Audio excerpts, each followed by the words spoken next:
A ver, ¿me pueden confirmar si se puede ver la diapositiva y si se mueve?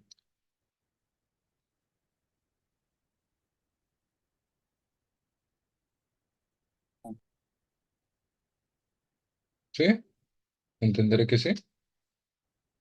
Sí, Ya. A ver, doctores,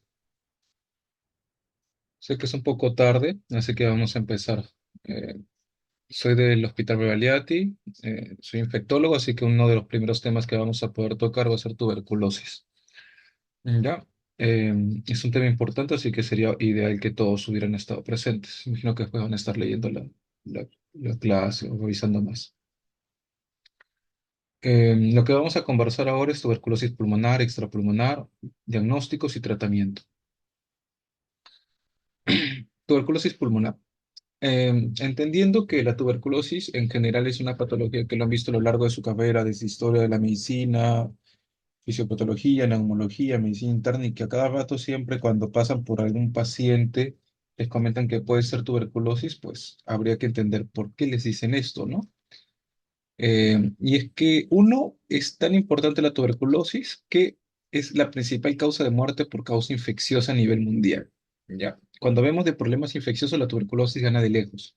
Sin embargo, probablemente en el año de la pandemia 2021-22, esto fue alterado debido a que el COVID hizo una inversión de esto, pero luego volvió a su nivel adecuado. Y además que es una enfermedad que demuestra bajo nivel de desarrollo, porque usualmente está en estos países, porque hay más hacinamiento, bajo nivel de alimentación y todo lo demás. Por eso es que también es un indicador negativo en los países. Tratan de eliminar la tuberculosis porque significa también que estaríamos mejorando como país. La tuberculosis, como se dan cuenta, la población que está usualmente con mayor carga son del hemisferio sur, países como la África subsahariana, los países de la India, del Asia Oriental y la parte latinoamericana, usualmente Perú y Bolivia somos los más representantes, altos representantes de esta enfermedad. Es por eso que cuando hay una patología y ustedes van a votar a otro país, siempre les van a preguntar, ¿puede ser tuberculosis? Y si hay un peruano, le van a preguntar porque saben que tienen bastante información al respecto. Y solamente tuberculosis, no, porque la tuberculosis extrapulmonar también es frecuente y también se da en nuestros países. Son presentaciones también inusuales. Y si lo juntamos en poblaciones no VIH, la mortalidad también es alta. O sea, tenemos más casos de tuberculosis pulmonar, extrapulmonar, muertes por tuberculosis y tuberculosis MDR y resistente a a la rifampicina. Y a nivel de Perú, todo el Perú se concentra en la parte oriente, la parte de la selva oriente, y a nivel de la costa, a nivel de Lima y Callao, ¿no? Y cuando hacemos un... Lima y Callao lo podemos entender porque está altamente concentrado por la población y es casi más del 50% de la población a nivel de Perú. En la parte de oriente, probablemente por bastantes desigualdades que pueden haber y diversas poblaciones que hay. Y cuando lo desdoblamos por por población, a nivel, podemos verlo por región, vamos a darnos cuenta que en el Lima Centro, en varias oportunidades se ha mantenido como principal número de índice de casos. Sin embargo, si se dan cuenta también, estos casos cayeron después de la pandemia. ¿Será porque eh, desapareció la tuberculosis o será porque se dejó de buscar la tuberculosis y solamente se buscó sobre el COVID? Probablemente es esto lo segundo que ocasionó. Y después ha habido un rebrote de mayor casos de tuberculosis porque ya han aparecido los casos más complicados, ¿no? Han evolucionado. Y si hacemos por casos de XDR o MDR, multidroga resistente o extremadamente resistente, Lima se concentra también en mayor probabilidad de casos. Cuando hablamos de la microbiología, uno les va a preguntar cuál es la causa de la tuberculosis. Lo típico es que alguien diga el micobacterio tuberculoso. No es correcta esta respuesta porque esto es causado por el complejo micobacterium tuberculoso. Y este complejo, porque el nombre es una palabra más, porque este complejo engloba al propio micobacterio. O sea, la tuberculosis es por un complejo que dentro de ellos es por el Mycobacterium tuberculosis, Mycobacterium bovis, africanum y todos los demás que le estoy poniendo. porque yo les puedo colocar, ¿no? ¿Qué pasa si el Mycobacterium, no sé, cuál de ellos no puede ocasionar tuberculosis? ¿Mycobacterium tuberculosis? Sí, sí puede dar. El Microti vas a colocar que no, pero ya sé que hay otros microorganismos que pueden ocasionar esto. Además de la envoltura y de la pared, es muy importante porque eso nos ayuda a métodos diagnósticos y dónde actúa cada antituberculoso. El ácido micólico, el hiporaminomanano, son útiles. Y cuando hacemos evaluación de los métodos diagnósticos, tenemos que entender que la pared con estas características lo hace resistente a la decoloración por alcohol. Es por eso que de ahí reciben el nombre como bacilos ácido alcohol resistentes, los denominados BAR, que habrán visto en microbiología. Y deben de entender que estos no son los únicos, sino que hay otros BARs que pueden haber. O sea, a veces cuando te dicen el paciente tiene BAR positivo, uno lo asocia que es tuberculosis, pero no es que sea la única causa, hay muchas otras causas más. El crecimiento es muy lento en los cultivos y puede demorarse hasta 60 días para decir que uno es negativo. Ya es por eso que buscamos métodos más rápidos para llegar, pero el definitivo es el cultivo. La transmisión se da por aerosoles, gotitas, flush, y entre esta transmisión puede llevar a varias modalidades. Usualmente este cuadro ya lo habrán conocido, les habrán presentado, es que más del 90% de tuberculosis, de casos de infección por tuberculosis primaria, se llega a resolver por sí solo. Es decir, yo me puedo estar al frente de un caso de una persona que me tose y probablemente mi respuesta inmunitaria va a llegar a la eliminación. ¿Vale? No voy a desarrollar la enfermedad. Otro porcentaje va a desarrollar una infección latente que se va a quedar ahí dormida y por algún grado de inmunosupresión que se puede dar en la vida, lo voy a tener que reactivar. Y en otros pacientes va a desarrollar una tuberculosis activa. Y ese es otro porcentaje.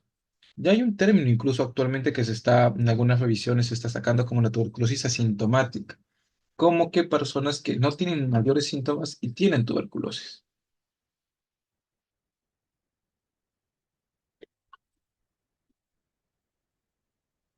Como les comento, después del contacto primario, porque una cosa es la infección y otra cosa es la enfermedad. Después de tener una infección primaria que nos contagiemos, el 90% lo controlamos. Y de ahí tenemos diversas formas de poder derivar en nuestro algoritmo. Depende de nuestro sistema inmunitario, de cómo estemos, de alguna inmunosupresión que tengamos y todo ello. Podemos reactivar la enfermedad debido a que estemos bien en el momento, pero en el futuro, o sea, yo quizás a mi edad puedo controlarlo bien, pero a mis 90 años puedo desarrollar un cáncer que me ocasione que lo reactiva. O que me dé lupus, y tengo que utilizar algún tratamiento y voy a reactivar la enfermedad.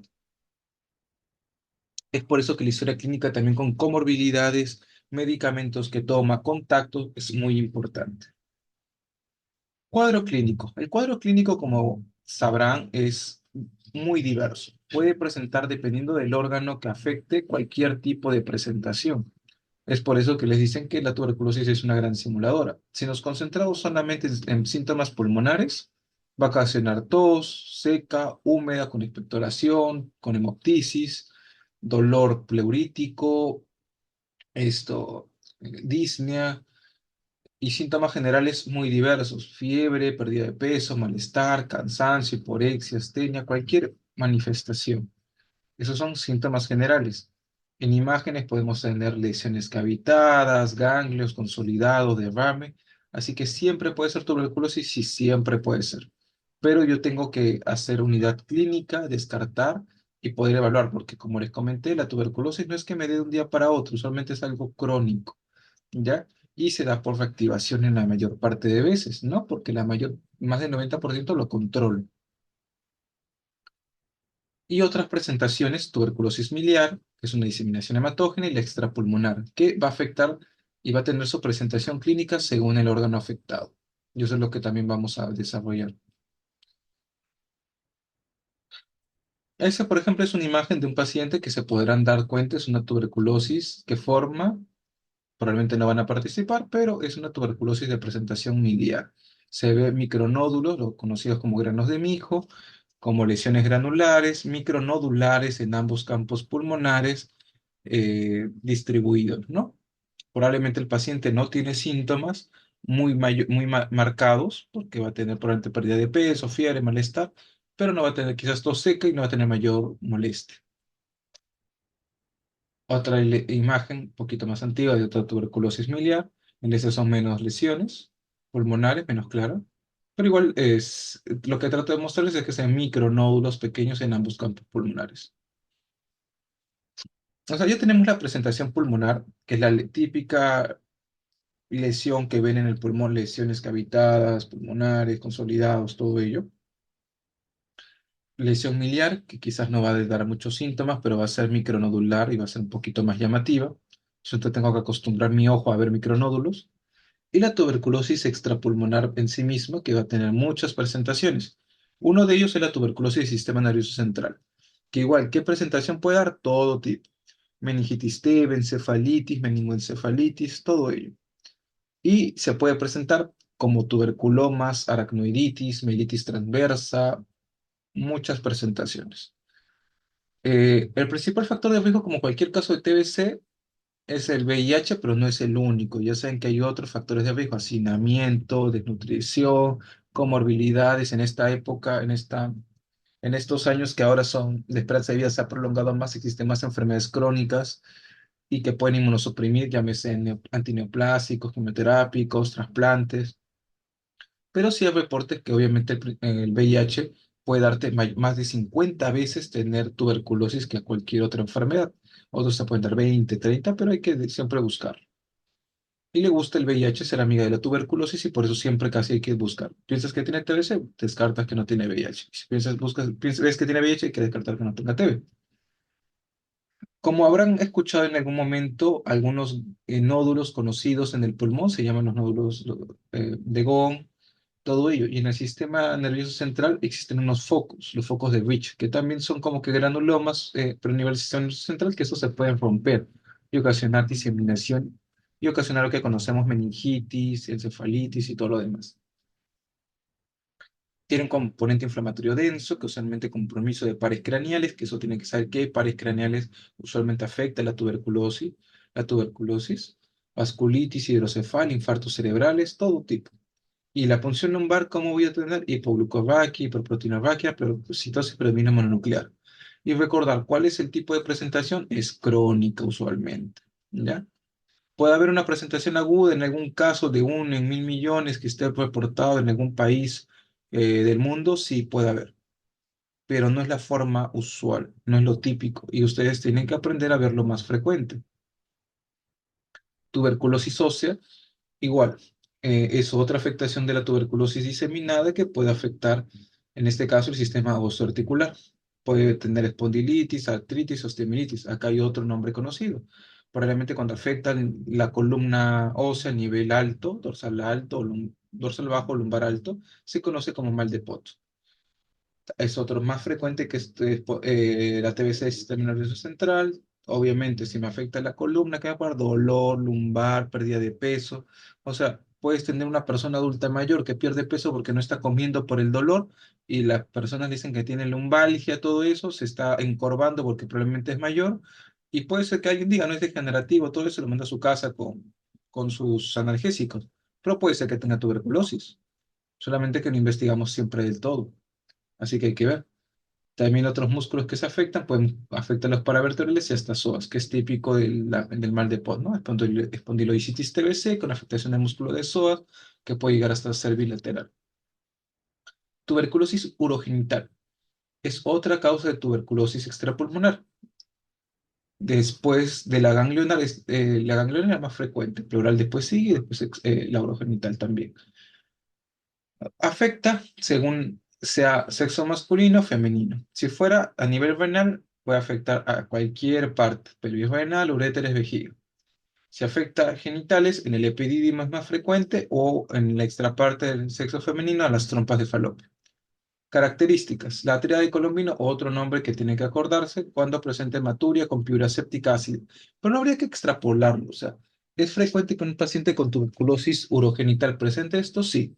¿Todo paciente con piura séptica ácida es TBC? No siempre, hay muchas otras causas que justifiquen, pero es algo comúnmente, ¿no? O sea, te van a poner paciente con hematuria, con piura séptica, que vive con su mamá que tiene tuberculosis, que pierde peso, que tiene ganglios, ya, probablemente sí tiene más valor, ¿no?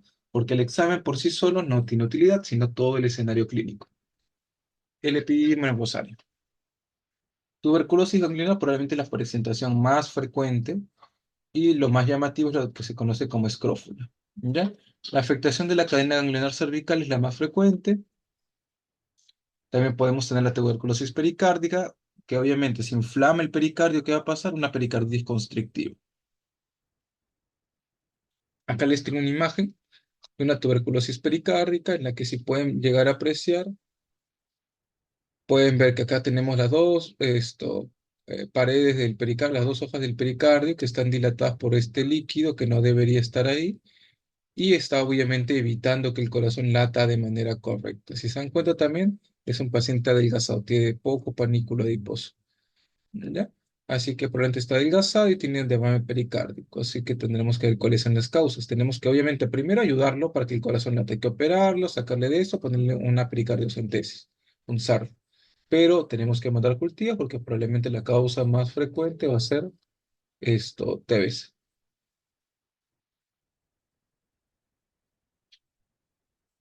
Acá, ¿no? Esto es el mismo paciente, lo operaron, de ventana pericárdica, unas 700 centímetros, o sea, más de medio litro. ¿Y qué nos describen acá? Miren, si se dan cuenta, corazón con siempras gaseosas, es lo que habrán leído en patología, en microbiología, el calcio, ¿no? El calcio. El calcio con los nódulos, con micronódulos blanquecinos, es usualmente debe hacer sospechar muy sugerentemente de que puede ser tuberculosis. TBC gastrointestinal también afecta, es una de las presentaciones de la TBC, puede afectar cualquier órgano, intestino, ganglios, peritoneo. A nivel de la qué parte puede afectar el intestino, la TBC, más frecuente es a nivel de la válvula ileocecal, úlcero hipertrófico. Y te puede dar síndrome bueno, obstructivo, dolor. ¿Y qué hay en la zona ileocecal? Nuestro apéndice también por ahí, ¿no? Tenemos pacientes que a veces debutan por apendicitis, lo operan y luego de meses, años, vuelve a presentar dolor. Ay, pero si ya no tiene apéndice, ¿puede ser apéndice de apendicitis del muñón? Sí, podría ser, que es raro. Lo vuelven a buscar, alguien trata de buscar la patología previa de hace un par de años que lo operaron y ven que era tuberculosis. Y vuelve a presentarse, o sea, siempre puede ser. Y como eso tenemos varios casos.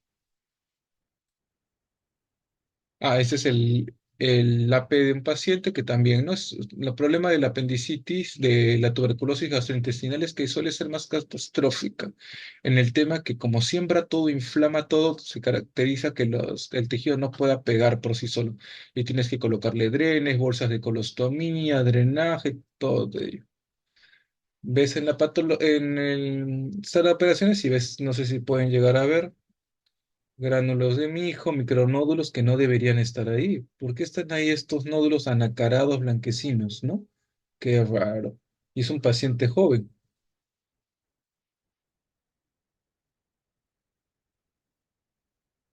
Otros casos de tuberculosis extrapulmonar, ya. Si se dan cuenta, esta es mi vértebra, ¿no es cierto? Ustedes ya lo ubicaron. Estos músculos que están acá, acá está mi riñón, acá están mis músculos que están a los laterales, es mi psoas. Pero se dan cuenta que este psoas está flaquito y este psoas está bien, pero acá hay algo que se le está pegando. Sigo bajando la tomografía y crece más. Veo y ahora está en el otro lado. ¿Y qué pasó con mi vértebra que estaba bonita? Se destruyó. Y en ambos lados también. Entonces, ¿qué hemos conversado? Que hay una destrucción de hueso, ya es una espondilodicitis, una infección osteomuscular, de vértebra y disco, pero que compromete los psoas. Qué raro. Alguien dice, puede ser TBC.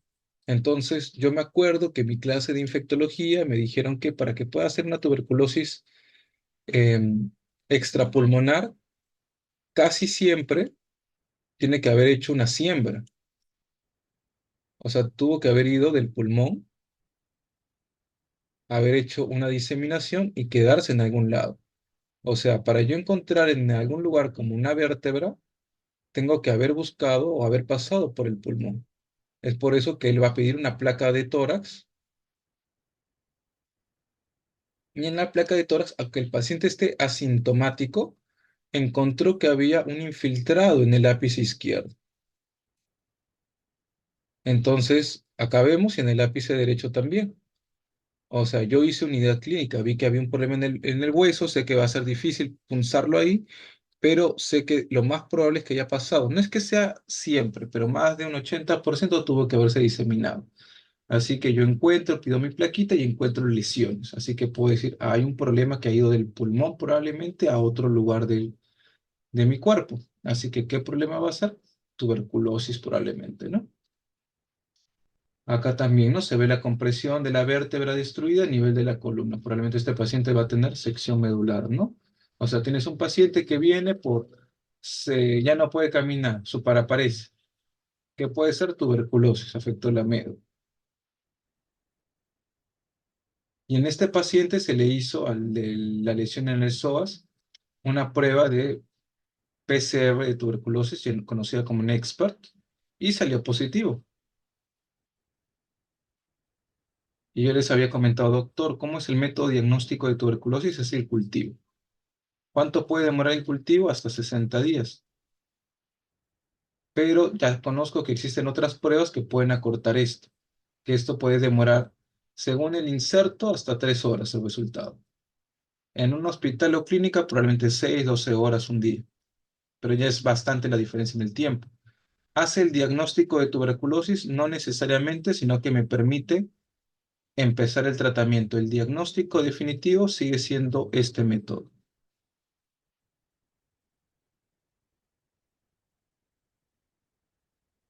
el que estoy colocando ahí, ¿ya?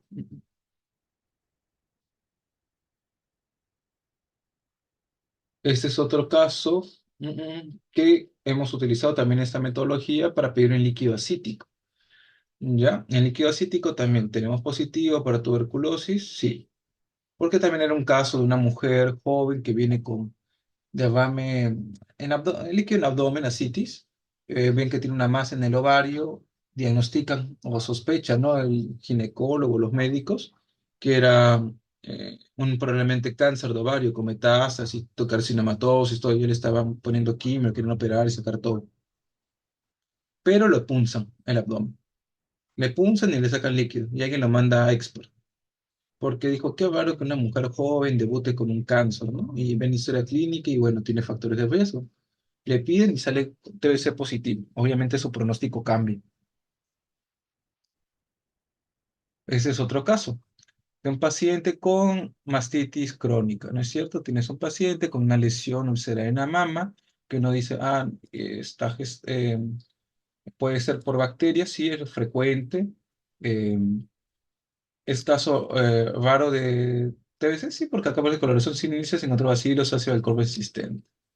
O sea, no es frecuente que encontremos en mama, pero también se puede presentar.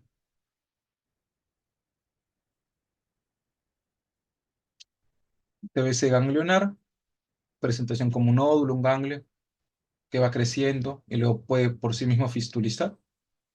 Este caso de una señora que ya fistulizó, es conocido como escrófula. Este es otro método diagnóstico, que acá le pedimos a un paciente, le pedimos prueba y salió TBLAM positivo, que es el TBLAM, el lipoarabinomanano, que si se acuerdan es parte de una de las primeras diapositivas de acá del curso, que dijimos que nos ayuda a los métodos diagnósticos. Este es otro TBLAM que le hemos pedido a otro paciente. Y ese es un casito interesante, miren. Espero que estén escuchando para que no les pase a ustedes. Mujer de 16 años del 2023. Tiene tiempo de enfermedad de varios meses. Va por traumato por una lesión en la mano.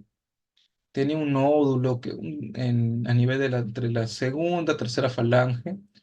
Bueno, sí, en el segundo dedo entre la falange media y distal, que habían hecho socio que era un quiste, ¿no? Sinovial, todo ello. Ya bien. Como le fastidiaba a la joven, le dijeron que lo saquen. Todo tranquilo. Lo operan, todo bonito. El aspecto cerebroide, tercer metacarpiano. Tercer metacarpiano, de mano izquierda. Le sacan todo bien.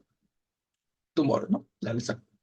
Y cuando le toman la patología, Alguien se da cuenta y hace el seguimiento de la biopsia y sale la biopsia ya en mayo, esto fue en abril, un mes después, osteomielitis granulomatosa con necrosis tipo gaseosa de probablemente etiología tuberculosa. O sea, esa tumoración que le habían asociado que era un quiste, todo ello, al final salió que era tuberculosis.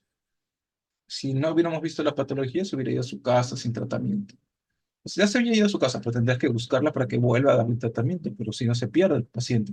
Y si no, ¿a cuántos más pueden estar enfermando? Por eso no se termina. Por eso nosotros vemos bastantes casos raros o presentaciones diversas de la tuberculosis. Por eso cuando ustedes vayan a votar a otro lugar, les van a preguntar a ustedes. Otra escrófula, una paciente mujer, joven.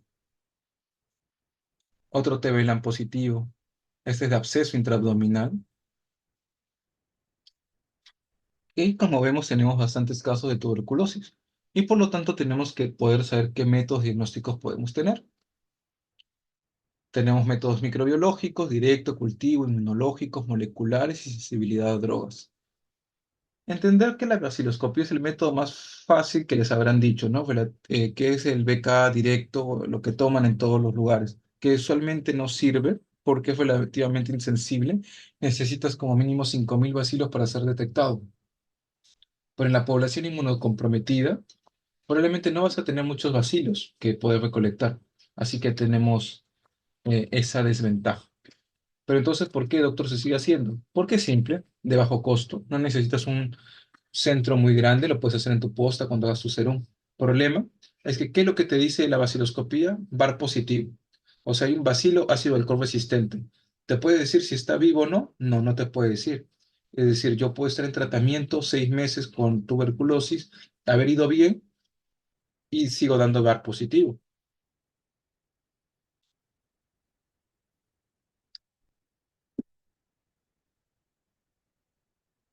La teoría de por qué más vaciloscopías ayuda. Mientras más vaciloscopía pida, puedo conseguir aumentar mi rendimiento un porcentaje y eso ayuda a mi captación de pacientes.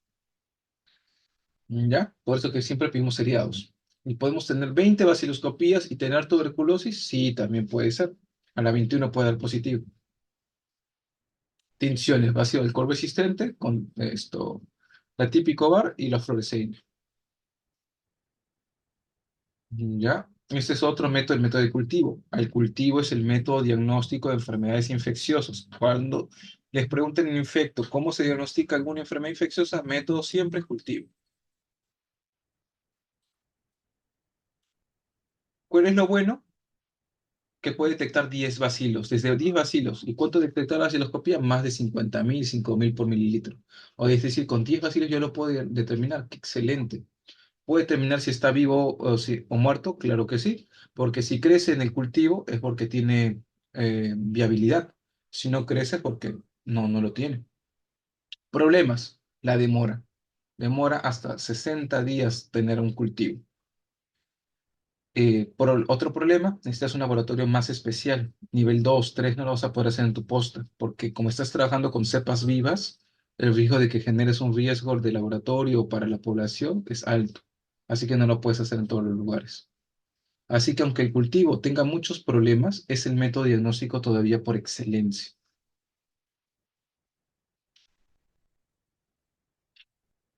¿Qué pasó? Los métodos de cultivo, que este es el Ogawa, el Winston Jensen, que habrán conocido. El Dubois es un medio líquido que les puede mejorar de los 60 días hasta 42 días. Problema que solamente lo puedes hacer en medios limpios.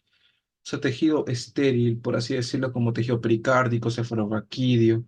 No podrías poner método de esputo porque se contamina con la saliva, con todos más métodos y va a crecer de todo. Estas pruebas, como probablemente las habrán visto en pruebas de VIH, que hacen campañas, incluso de las pruebas de embarazo, ¿no? Que hay pruebas para tirar su gota de orina y sale positivo, una raya, dos rayas. Pero esta prueba usa una metodología que es la de inmunocromatografía, que se detecta para muchas otras pruebas y también se puede utilizar para tuberculosis. Detecta este antígeno, pues, ¿no? Y los métodos moleculares tenemos a los LIA, los Genotype, que también usan la metodología de tira reactiva pero utilizan ya método amplificado de cadenas de polimerasa, ¿no?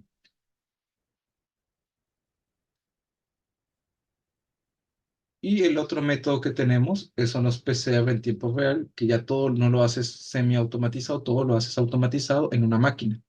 Les pongo acá la foto para que vean que esta máquina, que es la que a veces hay en los centros de salud más alejados del Ministerio de Salud, es del tamaño de una laptop. Puede detectar, puede hacer hasta 4 pruebas a la vez. Detecta hasta 3 horas, por así decirlo, y te da el resultado si es positivo o negativo. Hay obviamente con esta de tecnología más grande, de 64, 128 en hospitales, pero les comento que es portátil. Y cada cassette es como que un mini laboratorio personal. Entonces, si esta metodología es tan buena, ¿por qué no hay en todos lados? ¿No? Esto. Ah, y les ponía acá la foto porque si se dan cuenta, la plataforma es Expert, Gene Expert, pero no es el nombre laboral. Laboral es un PCA, pero a veces tenemos la mala costumbre de llamar las cosas por su marca y no por su metodología. La, es buena, pero hay que considerar sus limitaciones. Por ejemplo, en pleura es baja, 30%, pero en articulación hueso es hasta el 97%. Y el método de proporciones, que es el método de sensibilidad, solamente se puede hacer dots mods con el tema de cultivos. O sea, necesito tener mi cultivo creciendo para poner en cada cuadradito concentraciones diferentes del antituberculoso para determinar cuándo es sensible. Es decir, yo para hacer esto necesito el medio de cultivo. O sea, también el medio de cultivo es útil para determinar resistencia. Detección, el expert es bueno, pero tampoco me va a decir cuándo es positivo o no, porque el PCR que detecta una parte del micobacteria molecular, pero esa parte puede estar viva o muerta, no vas a poder determinar si el germen, si en la micobacteria se aísla la actividad.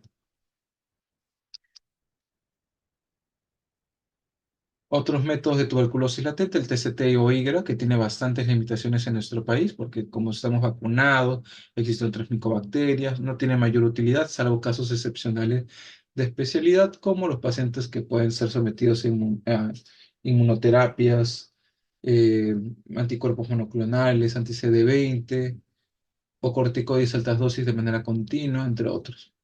Tratamiento, antituberculosos, que ya lo sabemos, evaluar necesidades, duración y todo ello. Los principios de la terapia, que ya ustedes lo conocen, y el esquema sensible. El esquema sensible de la tuberculosis es el más conocido que tienen que saber. Como les digo, ustedes tienen que salir como mínimo, aunque no sean de la especialidad, no sean neumólogos ni internistas, saber cómo se trata una tuberculosis, porque hemos visto que si son cardiólogos y ven una T pericárdica y no saben diagnosticar, fue. Igual, no tienen que conocer en otra especialidad, traumato, ven, o sea, todos tienen que saber. Primera, segunda fase, ¿no? Esquema sensible, 2 meses, 4 meses, diario, 3 veces por semana. Estos medicamentos y esto es útil para pacientes con tuberculosis pulmonar y extrapulmonar, excepto estos tres. Y se divide también por kilo de peso, si es menos de 50 kilos o más de 50 kilos. Y para tuberculosis, el tratamiento también extrapulmonar va a ampliarse si es miliar, sistema nervioso central u osteoarticular. La corticoterapia es para prevenir el iris, meningitis, pericarditis y miliar. ¿Ya? Cada uno es controversial cuanto a la dosis. El que más tiene evidencias para meningitis, que usualmente son dosis elevadas de dexametasona, que se va haciendo el tapering, disminución cada semana. En población VIH, lo que nos dicen también es que el tratamiento hasta hace muchos años era 7 meses, 12 meses, porque dicen que era inmunosuprimido y más cosas. Y ahora, hasta hace unos años, lo han bajado hasta 6 meses, porque vieron que no había diferencia. Lo único es que la dosis sigue siendo diaria de la segunda fase. Así que eso sí es diferente con la TBC en personas no VIH. TBC resistente, tengo que conocer definiciones. Probablemente ustedes no van a manejar una XDR, pero tienen que conocer cuál es la diferencia entre MDR, pre-XDR, poliresistente y todo lo demás. Por ejemplo, XDR hasta hace muchos años era tuberculosis que era resistente a una quinolona, un inyectable y a los de MDR que es Isoflurane. Sin embargo, ahora como los medicamentos han cambiado, la XDR se determina que es una MDR, quinolona, fluoroquinolona y un medicamento de grupo A, como betaquilina o linezolid. ¿Ya? Por eso la mayoría queda en pre-XDR muchas veces, pero sí, sí tenemos XDR, lamentablemente. Y estos son los medicamentos que han ido cambiando en el tiempo, con clasificaciones del 2011, 2016, futuros, incluso lo del MINSA ha ido cambiando conforme a los años y pasan medicamentos que antes usabas más arriba a ser medicamentos de grupos más relegados. Lo último que tenemos, levo, moxi, beta, aline, grupo A, clofazimina, ciclocina, grupo B y este grupo C. Quizás acá tenemos que determinar que hay dos definiciones. Cuando es resistente a isoniazida, cambiamos la iso, no hay problema. Iso por levo y nos quedamos tranquilos. Pero el problema es cuando es resistente a rifampicina. ¿Por qué? Porque se dice que cuando es resistente a rifampicina, se debe tratar como MDR. Ese es un. Lo otro, que la probabilidad de que sea resistente a rifampicina te hace más riesgo de que sea isoniazida. Es por eso que el expert, que era la plataforma, hace evaluación para rifampicina principalmente. También existe para ISO, RIFA y otros medicamentos, sí, pero principalmente para RIFA porque la probabilidad de hacer resistencia combinada es muy alta. Y se maneja doble. Y la rifampicina es una de las antituberculosis tan centrales que permitió el acortamiento de la terapia y la disminución de las pastillas también. Existen esquemas acortados, esquemas de oral prolongado, y al momento tenemos como que el esquema inyectable, que es lo que más se usa porque los otros esquemas todavía no están entrando, pero sí deberían entrar porque eso disminuye el tiempo, ¿ya? Pero como les digo, eso es más para especialidad y para poder ver. Y monitoreo ustedes lo que sí tienen que saber es que como probablemente un porcentaje va a manejar pacientes en su serum, su internado, van a vigilar sus pastillas, tienen que entender, ¿no? Yo le voy a dar 4 fármacos, 4 grupos de familia a mis pacientes. ¿Y cuántos medicamentos son? Usualmente si un paciente pesa más de 50 kilos, usualmente son 11 pastillas más una vitamina que es piridoxina, son 12. ¿Qué creen que afecte? Va a haber eventos adversos y reacciones adversas. La principal reacción adversa siempre es la gástrica por la cantidad de pastillas, pero el principal evento adverso que hay que suspender probablemente va a ser el hepático. Pero acá tengo una lista de eventos adversos que tienen que leerlo y revisarlo porque eso le vamos a evaluar. Que tenga que saber, porque si yo doy medicamentos, tengo que saber qué vigilar. Pero obviamente no les voy a preguntar, ¿no?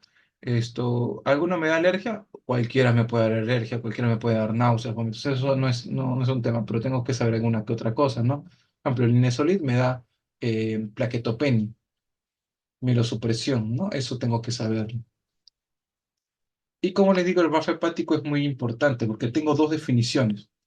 Que las transaminasas sean mayor a 3 veces el valor basal. O sea, tengo que saber cuánto es el valor basal y que tenga síntomas. O 5 veces y sin síntomas. Puede que el paciente esté tranquilo, pero tiene 5 veces, sí. Porque una cosa es que el valor basal sea 30 y su 3 veces sea 90 y ya me asusto. O imagínense que tengo una TBC hepática que empezó con 100. Su valor basal va a ser, por ejemplo, 300. Ahí me voy a preocupar, probablemente.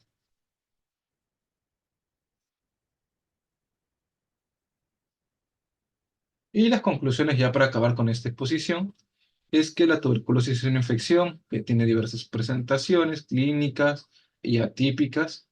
La forma clínica hay que buscar factores de riesgo, compromisos. Hay que recordar que si el cultivo sigue siendo el método gol estándar, puedo determinar si está vivo o no, definir resistencia y pasar tratamiento individualizado. Pero igual tengo que pirvaciloscopías, tengo que usar métodos diagnósticos diversos para poder darle mejor uso. ¿Ya? Entonces, eso sería todo, doctores. No sé si hay alguna pregunta que me quieran hacer. A ver, ok. eh, ya, espérense, no sé qué hice. Eh, sí.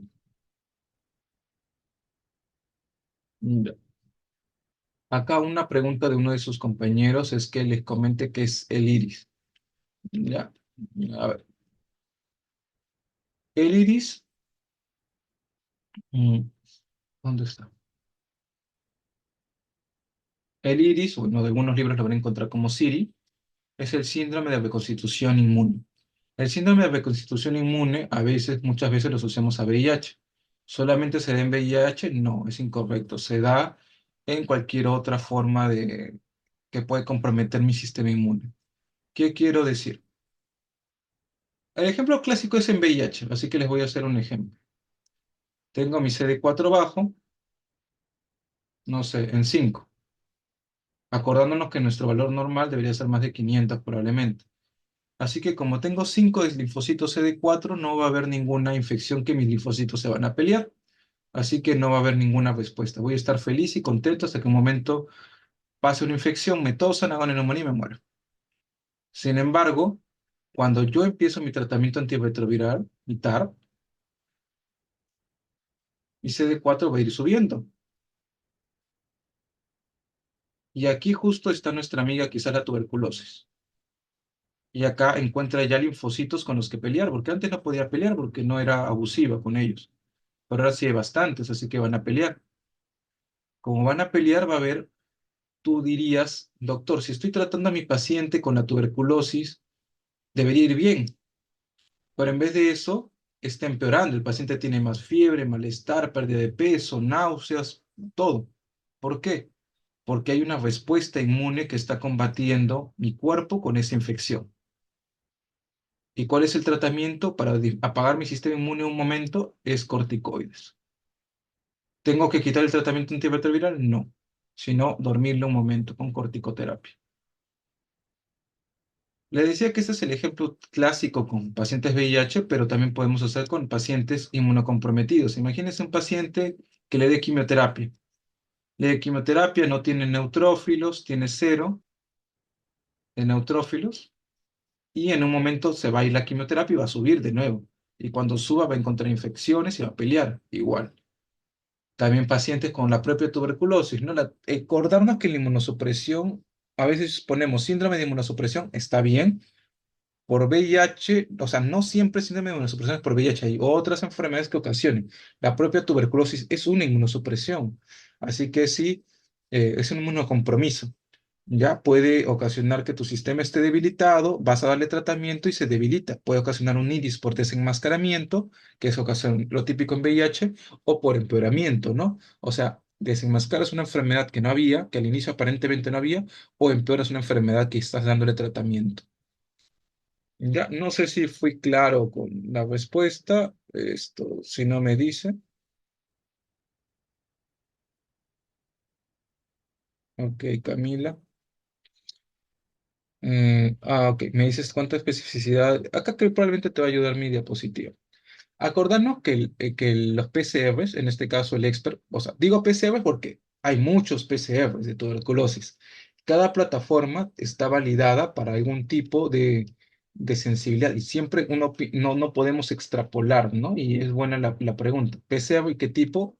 Expert, ¿ya? El que más estudió es el expert y esto probablemente es lo que vamos a poder encontrar, ¿no? En este momento lo que fue reportado en este artículo, que es de la versión de Cochrane, de diversos estudios del expert, para ver la sensibilidad, acá nos reporta, por ejemplo, para TS genitourinario, ¿no? Que si no me equivoco fue para orina, no fue para tejido de renal, ¿no? Fue de una sensibilidad de un 82%, ¿ya? Y una especialidad de 98%, ¿ya? Incluso podría decirte que hay expert normal y el expert ultra. El ultra es mejor esta sensibilidad, pero no es que sea wow. Incluso hay algoritmos que te dicen, si tú tienes la sospecha de tuberculosis, puedes repetir un segundo expert, ¿ya? Y este segundo expert te va a ayudar para poder descartarlo o alejarlo. Como ven, ninguna especificidad es 100%, es decir, yo no voy a poder descartarlo, pero sí puedo llegar bastante a acercarme a ello. Si es positivo, sí es, si es negativo, no descarto. Esto, no sé si puedo responder tu pregunta, Estefano. Esto, imagino que ya son mensajes para mí. La primera pregunta, si es que no leyeron, bueno, les comparto. La primera pregunta era iris y la segunda pregunta, la especificidad de tuberculosis para PCA. Lo comento acá para que las personas puedan entender de qué estaba hablando, si es que no entendían mucho. Eh, no sé si hay una pregunta, sino para dar concluida la presentación. Ya. Ok, igual, les dejo mis contactos, ahí ya, si alguna cosa me comentan. Hasta luego, doctores, ya nos vemos. Luego, doctor, muchas gracias.